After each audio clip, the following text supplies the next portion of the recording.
Friends, स्वागत है आपको इस यूट्यूब चैनल में।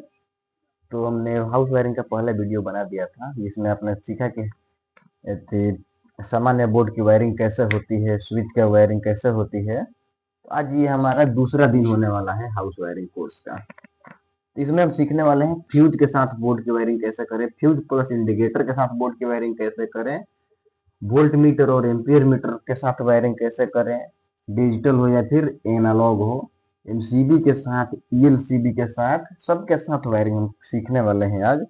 तो चलिए, हमने पिछले वीडियो में ये सामान्य बोर्ड है, देख सकते हैं। इसमें सप्लाई को वायरिंग करने के लिए न्यूट्रल और लाइट मिलती है। तो न्यूट्रल के वायर को सबसे पहले सभी उपकरण के एक एक पॉइंट में हम जोड़ लेते हैं और लाइन के सप्लाई को सभी स्विचों के किसी एक एक पॉइंट में जोड़ लेते हैं। ऐसा तो हमने पिछली वीडियो में सब जान लिया था, वैसे फिर भी इस वीडियो में एक बार मैं एक्सप्लेन कर दे रहा हूँ। ये भी जोड़ लिए हमने स्विच से, और पंखा के किसी एक तार को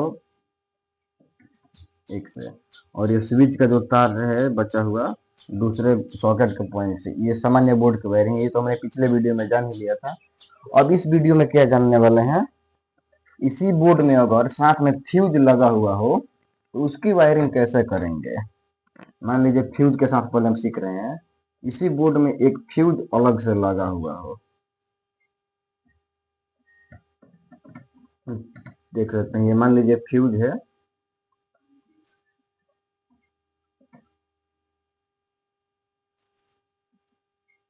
ये फ्यूज क्या होती है पहले ये जानते हैं हम, और फ्यूज काम क्या करता है, क्यों लगा होता है। ये एक बहुत पतली सी तार होती है, ये जो ऐसे टेढ़ा होकर आया है ना, ये बहुत पतली सी तार है। अगर जरूरत से ज्यादा लोड पड़े या फिर ज्यादा शॉर्ट सर्किट कहीं हो जाए तो ये फ्यूज का पतला तार कट जाता है या फिर टूट जाता है, इसे बोलते हैं फ्यूज उड़ गया। इसी ये उड़ने से क्या होता है कि ये बाकी उपकरण जो होते हैं वो बच जाते हैं खराब होने से। एक छोटा सा फ्यूज खराब होता है, फिर तार को हम बढ़िया से इसको सही करके तार बांध देंगे, चलने लगेगा। तो इसकी वायरिंग कैसे करते हैं आइए दिखाते हैं। लाइन न्यूट्रल इसके लिए भी हमें मिलेगा। न्यूट्रल की सप्लाई तो पहले जहाँ लाइन नीचे कर लेता हूँ, न्यूट्रल की सप्लाई पहले जहाँ सब में गया था उसी में ये चला जाएगा, और लाइन जो है फ्यूज से आउट हो के जाएगा। ये फ्यूज की वायरिंग कुछ इस प्रकार होती है, सीरीज में होती है इसकी वायरिंग। एक से इन होगा, दूसरे से आउट हो जाएगा। अब रही बात ऊपर से हम आउट इन कराएं, नीचे से आउट कराएं, इसमें कोई दिक्कत नहीं है। हम चाहे तो नीचे से इन करा के ऊपर से आउट करा सकते हैं, किसी एक से इन किसी एक से आउट करा सकते हैं, इसमें कोई दिक्कत नहीं है। आपको समझ में आ गया होगा। अगर इसी बोर्ड में फ्यूज प्लस इंडिकेटर के साथ ये वायरिंग हमारा कंप्लीट हो गया, अगर इसी बोर्ड में इंडिकेटर भी लगा होता है। इंडिकेटर क्या करता है, जो कि एक लाल बत्ती होती है जो कि इंडिकेट करता है लाइट है या नहीं है। इसके इंडिकेट करने के लिए इस इंडिकेटर का उपयोग किया जाता है। मान लीजिए इसी बोर्ड में कहीं एक जगह यहाँ पर इंडिकेटर भी लगा होगा, तो इसकी वायरिंग कैसे करेंगे, इसमें भी दो पॉइंट होंगे, इससे 220 वोल्ट मिल जाएगा, ये चलने लगेगा।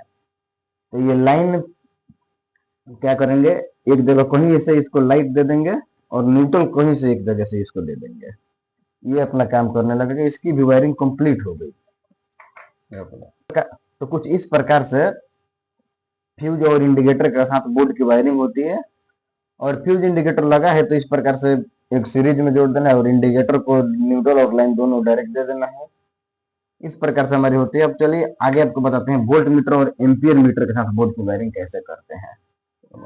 तो देख सकते हैं बोर्ड, हमने सामान्य बोर्ड वही हमें दिया है। इसी में अगर मान लीजिए वोल्ट मीटर लगा होगा तो वोल्ट मीटर कुछ इस प्रकार का होता है, सुई वाला वोल्ट मीटर। डिजिटल का भी हम आपको जिक्र कर लेंगे, डिजिटल आपको दिखाएंगे भी कि कैसा होता है, लेकिन पहले एनालॉग को समझ लीजिए।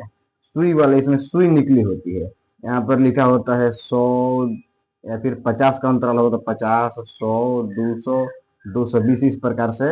अगर सुई जितने पर चला गया उतना वोल्ट करंट है, 500 तक इसमें होता है। तो थोड़ा बड़ा बना ले रहा हूँ, इस प्रकार से होता है।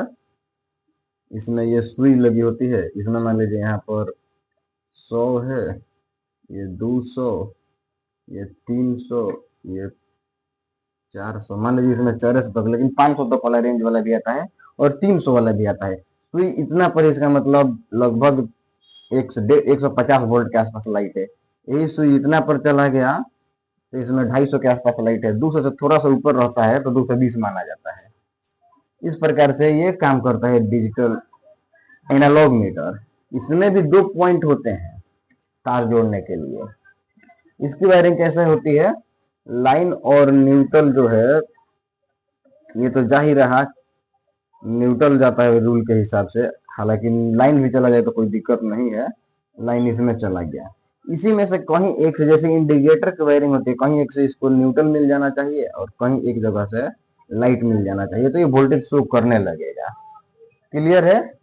इस प्रकार से वोल्टेज शो करता है।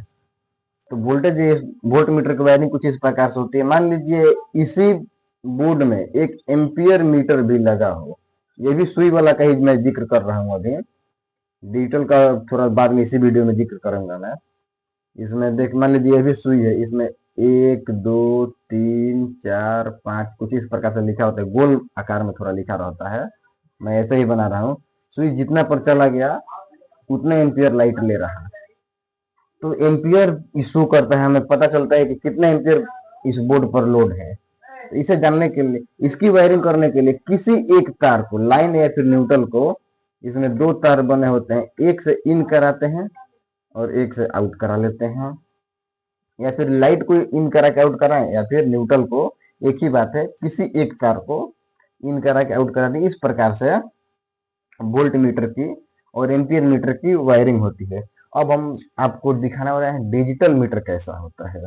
ये भी देख सकते हैं, हमारे पास ये पैनल इंडिकेटर है, यहाँ पर आपको दिखा दें, देख सकते हैं यही है, ये निकाल दिया जाता है। ये सीटी सेंसर है, वोल्ट और एम्पियर दोनों एक ही मीटर में शो करता है। ये देख सकते हैं कि जैसे ये भी लिखा हुआ है, यहाँ पर वोल्टेज शो करेगा, आपको दिख रहा होगा, और ये जो ए लिखा हुआ है नीचे एम्पियर शो करेगा, एक ही वोल्ट मीटर में। इसकी वायरिंग में देख सकते हैं दो तार इसमें भी है, यहाँ पर सप्लाई दे देंगे, यहाँ पर देख सकते हैं सप्लाई दे देंगे न्यूट्रल और फेज, तो इसमें वोल्टेज शो करने लगेगा, लेकिन एम्पियर नहीं शो करेगा। एम्पियर शो कराने के लिए ये सीटी सेंसर लगा हुआ है इसमें, इसी का पार्ट है, इसी का पार्ट है ये सीटी सेंसर। एक तार को इसके अंदर से होके जाना पड़ेगा, एक तार जो इसमें से काट के जोड़े, इसमें इसमें इसमें तार काटने की भी जरूरत नहीं है, यहाँ पर लगा देंगे, इसके अंदर से गुजर के चला जाएगा, इसमें एम्पियर और वोल्टेज दोनों शो करने लगेगा। हमने इस बोर्ड की वायरिंग कर भी रखा है, लगेगा ये बोर्ड होगा, देख सकते हैं ये बोर्ड है, हमने इसकी वायरिंग सीरीज कनेक्शन कर रखा है, ये सीरीज हमने लिखा भी है, ये डायरेक्ट है। इसमें देख सकते हैं 215 वोल्ट अभी हमारे यहाँ लाइट है, 215 शो कर रहा, और इसी के एक तार से हमने गुजारा है। एम्पियर इस पर कोई लोड नहीं है, इसलिए भी एम्पियर शो नहीं कर रहा है, इस बोर्ड पर कोई लोड ही नहीं है। लोड रहता तो शो करता, लेकिन लोड है ही नहीं, इसलिए शो नहीं कर रहा। इसकी वायरिंग कैसे होती है, चलिए इसी बोर्ड पर हम आपको बताते हैं, चलिए दिखाते हैं आपको। पहले इसे मिटा ले रहा हूं मैं।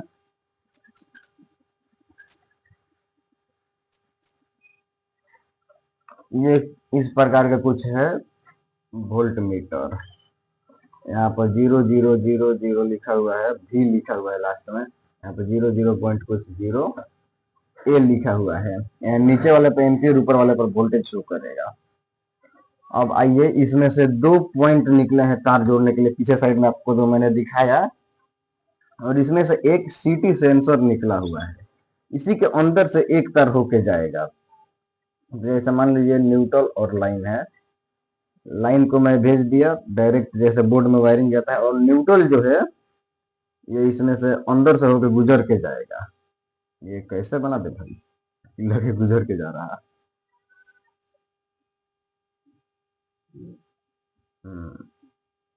देख सकते हैं,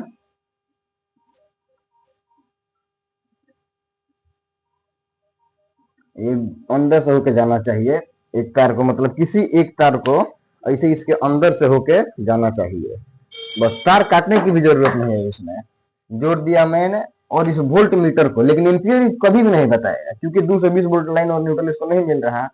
जब बताएगा वोल्ट, केवल एम्पियर आप चाहे इसे चेक कर ले तो नहीं चेक हो पाएगा। अगर केवल वोल्टेज चेक करना चाहते हैं तो वोल्टेज चेक कर सकते हैं। इसको एक न्यूट्रल दे दीजिए, एक लाइन दे दीजिए, ठीक है। अगर आप चाहते हैं केवल वोल्टेज बताए तो आप इसे निकाल दीजिए, इसमें जो लगा हुआ है इसको निकाल के इसको हटा दीजिए, इसको कहीं बाहर रख दीजिए, केवल इसका यूज करके वोल्टेज चेक कर सकते हैं, लेकिन केवल इसका यूज करके वोल्ट एम्पियर केवल नहीं चेक कर सकते हैं। वोल्टेज वाला तार 220 वोल्ट सप्लाई मिलेगा तो ये एम्पियर भी शो करेगा। तो ये भी आपको समझ में आ गया होगा। चलिए अब हम एमसीबी और ईएलसीबी के साथ कनेक्शन जान लेते हैं। देख सकते हैं हमने जो लाइन और न्यूट्रल सामान्य बोर्ड वही है, कोई दिक्कत नहीं है। बाकी सारा ऊपर फ्यूज के साथ भी कर लिया हमने, इंडिकेटर प्लस फ्यूज दोनों के साथ कर लिया, वोल्ट मीटर और एम्पियर मीटर के साथ भी हमने समझ लिया इस वायरिंग को। अब रही बात एमसीबी और ईएलसीबी। एमसीबी का पूरा नाम होता है मिनिएचर सर्किट ब्रेकर या फिर मेन सर्किट ब्रेकर भी बोल सकते हैं। और ईएलसीबी का पूरा नाम होता है अर्थ लीकेज सर्किट ब्रेकर। अब ये दोनों काम क्या करता है पहले इसके बारे में थोड़ा सा जान लेते हैं। एमसीबी जो होता है शॉर्ट सर्किट या फिर ओवरलोड पे कट करता है सप्लाई को। मान लीजिए इसमें सप्लाई में लगा हुआ है, पहले वायरिंग सीख लेते हैं उसके बाद इसके बारे में जान लेंगे तो आपको अच्छा से समझ में आएगा। मान लीजिए ये एमसीबी है, एमसीबी इसमें दो तार डबल एमसीबी है, डबल एमसीबी और सिंगल डीपीएमसीबी और एसपीएमसीबी सब क्या होती है आपको अगली वीडियो में प्रैक्टिकल के साथ दिखा के बताऊंगा कि कैसा होता है। मान लीजिए लाइट और न्यूट्रल आई है, इसमें लाइन पे सप्लाई को नीचे से इसमें नीचे से इन कराया जाता है। नीचे से इन कराना सुटेबल रहता है, ऊपर से भी इन कराएंगे तो चलेगा कोई दिक्कत नहीं है, लेकिन नीचे से इन कराना ज्यादा अच्छा होता है। डीपीएमसीबी है, इसको भी एक तरफ से इन कराएं एक तरफ से आउट करा दिया। अगर किसी जरूरत से ज्यादा एम्पियर या फिर करंट लेने लगेगा कोई उपकरण तो ये एमसीबी कट कर देगा, सप्लाई को नहीं जाने देगा। अगर शॉर्ट सर्किट कहेंगे, मान लीजिए ये दोनों तार शॉर्ट हो गया आपस में, तो आगे का उपकरण तार नहीं जलेगा, यही कट कर देगा। इसमें फ्यूज लगाने की भी जरूरत नहीं है, फ्यूज का ही बड़ा रूप है ये एमसीबी। और फिर इसको कट कर दिया तो फ्यूज बांधने की जरूरत नहीं है, इसमें उठा देंगे काम करने लगेगा। अब आते हैं इसमें आरसीसी भी लगी होगी या फिर एलसीबी। आरसीसी भी या फिर ईएलसीबी दोनों इसी को बोलते हैं, जो कि अर्थ लेकर मान लीजिए इसको किसी इंसान ने टच कर दिया तो इंसान को करंट नहीं लगेगा और ये कट कर देगा। जैसे अर्थ इसको थोड़ा सा भी अर्थिंग मिला या फिर इंसान को छू देगा तो इंसान को करंट लगने से बच जाएगा, इंसान को बचाता है। तो इसकी वायरिंग भी कुछ खास नहीं है, ये भी एक एमसीबी के जैसा ही दिखने वाला पार्ट होता है। आरसीसी भी लिख देते हैं। आरसीसी का फुल नाम होता है रेसिडुअल करंट सर्किट ब्रेकर। इसका पूरा नाम होता है रेसिडुअल करंट सर्किट ब्रेकर। इसमें भी नीचे से इन करा देते हैं, देख सकते हैं नीचे से इन कराएं, ऊपर से आउट करा के एक तार को इस लाइन में एक को न्यूट्रल में डाल दिया। ये जाया लाइन से डीपीएमसीबी में, एमसीबी आउट किया आरसीबी में और आरसीसी भी आउट किया, चला गया। इस प्रकार से इसकी वायरिंग होती है। लेकिन आपको ये डीपीएमसीबी, पीएमसीबी, आरसीसीबी, ये सब एलसीबी, इसकी वीडियो अगली वीडियो में। आरसीसीबी तो दिखाना मुश्किल है, एलसीबी जो होती है, एमसीबी को आपको पूरे जितने भी प्रकार की एमसीबी होती है, आइसोलेटर भी इसमें मॉडल आता है, सब मैं अगली वीडियो में प्रैक्टिकल के साथ दिखाने वाला हूँ आपको। इसके लिए बने रहिए चैनल पर। Thank you.